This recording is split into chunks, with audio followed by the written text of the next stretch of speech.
Students, आज जो मैं टॉपिक डिस्कस करने वाली हूँ वो है डाटा हैंडलिंग। Chapter number 3। ये एक इंट्रोडक्शन वीडियो है और इस वीडियो में हम पढ़ेंगे कि डाटा क्या होते हैं, बार ग्राफ क्या है, डबल बार ग्राफ क्या होते हैं या मीन मीडियन मोड क्या है। तो पहले देख लेते हैं डाटा। तो डाटा क्या है? डाटा किसी भी चीज की जो इंफॉर्मेशन है वो नंबर में गिवन हो उसको बोल देते हैं डाटा। तो देखते हैं जैसे height, marks, game score, temperature, तो ये सारा डाटा में आएगा। तो हाइट देखें तो हाइट कैसे दी होती है, 150 सेंटीमीटर, 120 सेंटीमीटर, तो ये एक नंबर की फॉर्म में दी है। मार्क्स भी जो होते हैं वो नंबर की फॉर्म में दिए होते हैं। तो जो गेम स्कोर्स होते हैं जैसे 50 रन्स, 20 रन्स, तो ये भी एक नंबर की फॉर्म है। टेम्परेचर आपको डिग्री में गिवन होता है, जैसे 50 डिग्री टेम्परेचर, 20 डिग्री, तो ये जो सारे नंबर की फॉर्म में दिए हो उसको बोल देते हैं डाटा। तो सेकेंड देखते हैं रिप्रेजेंट द डाटा। तो जो डाटा को रिप्रेजेंट करते हैं वो दो फॉर्म में करेंगे, टेबल फॉर्म या फिर बार ग्राफ में। तो पहले देख लेते हैं ये टेबल फॉर्म।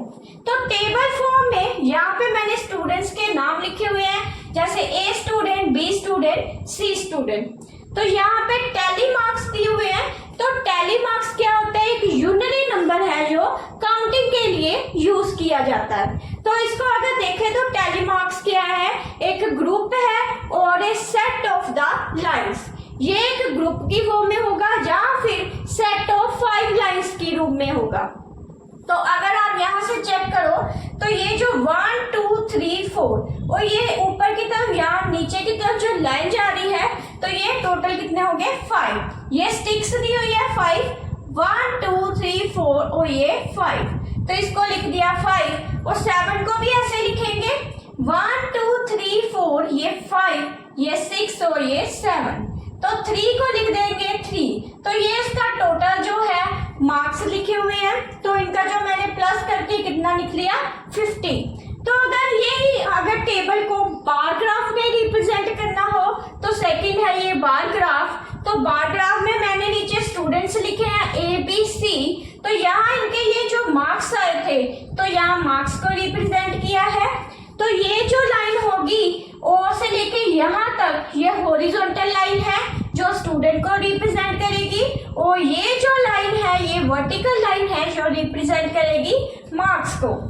तो देखते हैं जैसे 5 मार्क्स आए हैं ए स्टूडेंट के। तो 5 देखिए यहाँ कहाँ पे है? ये बार ग्राफ में यहाँ से यहाँ तक का डिस्टेंस हमें छोड़ना पड़ता है और फिर हम स्टार्ट करेंगे 5। तो यहाँ पे 5 आ रहा है, यहाँ पे इसको 5 को ड्रॉ कर दिया। ऐसे ही 7 देखते हैं तो फिर बीच में गैप छोड़ेंगे और 7 देखते हैं कहाँ पे? यहाँ पे। तो यहाँ जो ड्रॉ कर दिया वो 7। नेक्स्ट है 3, तो 3 जो यहाँ पे आ रहा था ये हो गया 3। तो ये जो टेबल को रिप्रेजेंट किया है इस ग्राफ में, इसको बोलते हैं बार ग्राफ। बार ग्राफ के जो नेक्स्ट वाला पार्ट है वो है डबल बार ग्राफ। तो डबल बार ग्राफ क्या होगा? आपको ये टेबल दिया होगा जिसमें 2 टेबल गिवन होंगे। तो ये जहाँ पे 2 टेबल गिवन हो वहां पे डबल बार ग्राफ लगेगा। तो डबल बार ग्राफ देखो, यहाँ पे स्टूडेंट दिए ए बी सी, इंग्लिश के मार्क्स दिए हैं, मैथ्स के मार्क्स, और उसको अगर ग्राफ में आप लगाओगे तो ये आ जाएगा डबल बार ग्राफ। तो यहाँ पे देखो जो इंग्लिश है मैंने उसको रेड पेन से लिखा है, मैथ को ब्लैक पेन से। तो यहाँ पे ये जो हॉरिजॉन्टल लाइन है वो रिप्रेजेंट कर रही है स्टूडेंट्स को, और ये जो वर्टिकल लाइन है वो रिप्रेजेंट कर रही है मार्क्स को। तो यहाँ देखिए जो इंग्लिश है उसके 2 मार्क्स है और ये जो मैथ्स की है वो 6 है। तो यहाँ चीज को जो ज्वाइन किया तो ये बन जाएगा ए के स्टूडेंट्स के मार्क्स। ऐसे ही बी के स्टूडेंट के मार्क्स देखें तो बी के पहले 3 है तो यहाँ पे 3 लिख दिया। नेक्स्ट है उसके 5, तो ये 5 पे ड्रॉ कर दिया, तो ये बी स्टूडेंट्स के आ जाएंगे। ऐसे ही सी स्टूडेंट्स के पहले 5 दिए हुए हैं, तो 5 इंग्लिश में है और 2 मैथ्स में है। तो ये जो ग्राफ है उसको बोल देते हैं डबल बार। आगे देखते हैं मीन। तो मीन क्या होता है? मीन एक तरह से एवरेज ही होता है जो हम नंबर्स का निकालते हैं। यहाँ पे जो मीन का मतलब है वो है sum of observation upon number of observation. तो तो इसका मतलब क्या है, जितनी भी ऑब्जर्वेशन दी है, जैसे ये ऑब्जर्वेशन दी है 1 2 2 3 4, इन सारे को प्लस करेंगे और जितनी ये टोटल है, टोटल कितने नंबर है 1 2 3 4 5, उससे डिवाइड कर देंगे तो ये आ जाएगा मीन। पहले सम करेंगे इनका, तो 1 + 2 + 2 + 3 + 4 बाय टोटल कितनी 5 टर्म्स है, तो इसको 5 से डिवाइड कर देंगे।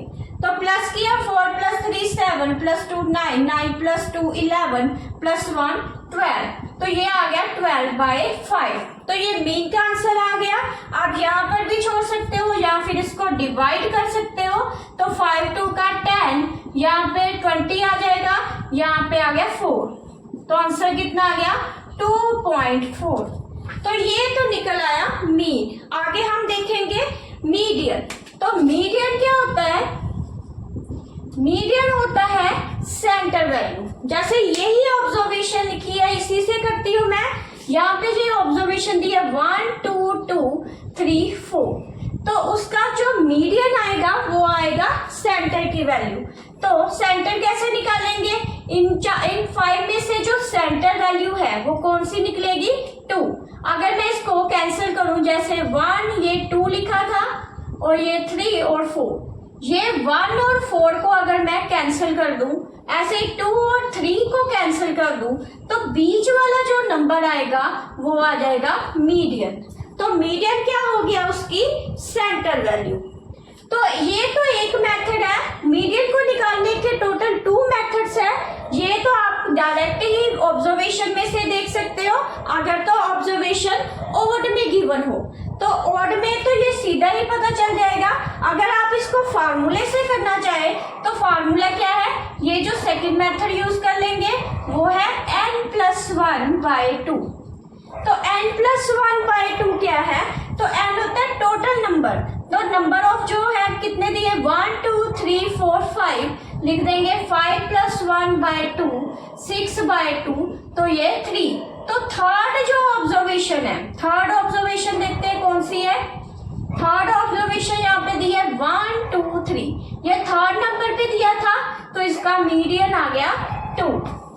तो मीडियन जब भी आप निकालोगे तो ऑब्जर्वेशन को पहले असेंडिंग ऑर्डर में लिखोगे, फिर या तो ये मेथड से करो या फिर ये दोनों ही मेथड इस मीडियन को परफॉर्म करते हैं। पार्ट है मोड। तो मोड क्या होता है, जो भी observation number of time repeat हो तो वो मोड होगी। जैसे ये एग्जांपल दे रही हूँ, जैसे 2 3 3 4 4 4 5 6, ऐसे आपको अगर नंबर दिए हो तो उसमें से कौन सा नंबर जो नंबर ऑफ टाइम रिपीट हो रहा है वो 4 हो रहा है, जो 3 टाइम हो रहा है, तो ये जो 3 है वो 2 टाइम रिपीट हो रहा है। तो इसमें से जो नंबर सबसे ज्यादा बार रिपीट हो वो आ जाएगा 4।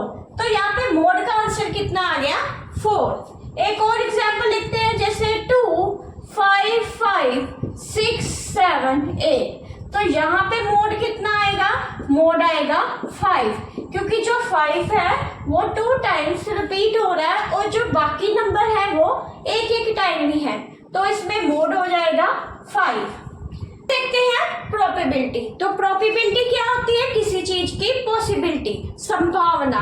तो जो संभावना हो बट वो श्योर ना हो, उसके लिए यूज करते हैं प्रोबेबिलिटी।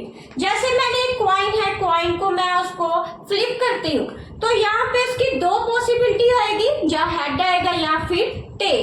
तो जो नंबर एक ही डिस्प्ले होगा फ्लिप करने के बाद, हेड या टेल। तो पॉसिबल जो आउटकम्स है वो कितने होंगे, पॉसिबल आउटकम्स उसमें आएंगे 1 हेड और टेल। तो अगर तो जैसे हेड आया तो हेड की प्रोबेबिलिटी क्या होगी, एक ही नंबर आ रहा है तो हेड ऊपर लिख देंगे 1 बाय टोटल कितनी है, ये टोटल 2 आउटकम्स आए हैं, 2 नीचे डिवाइड कर देंगे, तो ये प्रोबेबिलिटी होगी हेड की।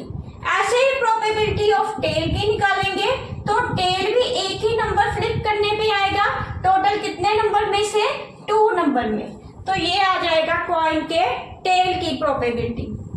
तो ऐसे ही अब हम डाइस देखते हैं। तो जैसे डाइस है, डाइस के टोटल नंबर कितने होते हैं 6, 1 2 3 4 5 6। तो ऐसे ही अब हम एग्जांपल लेते हैं डाइस की। तो डाइस को भी जब भी हम उछालते हैं तो उसमें से एक ही नंबर आता है। अगर जैसे 3 नंबर आया, टोटल कितने नंबर में से 6 नंबर में, तो इसकी प्रोबेबिलिटी क्या होगी? अगर 3 नंबर निकला तो डाइस की आ जाएगी 1/6। 3 की है वो हो जाएगी 1/6। ऐसे ही 5 की निकालो तो एक ही नंबर आ रहा है 6 नंबर में, तो इसकी भी 1/6।